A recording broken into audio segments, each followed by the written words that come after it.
আসসালামু আলাইকুম রহমতুল্লাহ। আপনারা একটু লক্ষ্য করে দেখেন যে স্কিপে যেই দেওয়া আছে জামাত ইসলামের যেই সদস্য ফরম, এখানে যে ব্যক্তি এই ফর্মটা দিয়েছে সম্পূর্ণটা মিথ্যা ছাপানো হয়েছে। জামাত ইসলামের সঠিকটা হয়েছে আমার হাতে, আপনারা দুইটা একসাথেই দেখতে পাবেন যে 4 নম্বরে কী লেখা আছে। 4 নম্বরে এই স্কিপে ওই ব্যক্তি যে লিখছে সেটা সম্পূর্ণ মিথ্যা, তাদের ছাপানো।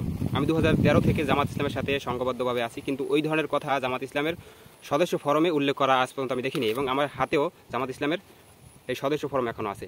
তো ওখানে 4 নম্বরে লেখা হয়েছে যে জামাত ইসলাম একমাত্র ইসলামিক দল এবং একমাত্র জান্নাতপ্রাপ্ত দল, এইরকম একটা কথা ওখানে লেখা আছে। ওইরকম কথা জামাত ইসলামের সদস্য ফরমে নাই। দেখেন এখানে 4 নম্বরে লেখা আছে, আমরা জীবনে নৈতিক দিক দিয়ে উন্নত করিবার জন্য সর্বদা চেষ্টা করিব, এর জন্যই আমি বাংলাদেশ জামাত ইসলামের সহযোগী সদস্য হইলাম। আর ওখানে দেওয়া আছে যে জামাত ইসলামই একমাত্র জান্নাতপ্রাপ্ত দল।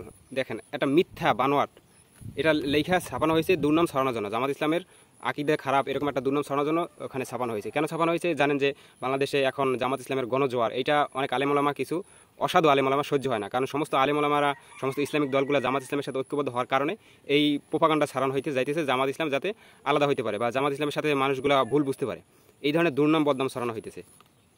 তো আমরা সবাই সতর্ক থাকবো। আবার যদি কোথায় ভুল তথ্য পাই জামাত ইসলামের বিরুদ্ধে, অবশ্যই আমরা সঠিকটা যাই না, তারপর জামাত ইসলামের বিষে আঙ্গুল তুলবো বা জামাতের বড় নেতা যারা আছে তাদের কাছে এটা জানাবো যে জামাতের এই ভুলটা ধরা পড়ছে।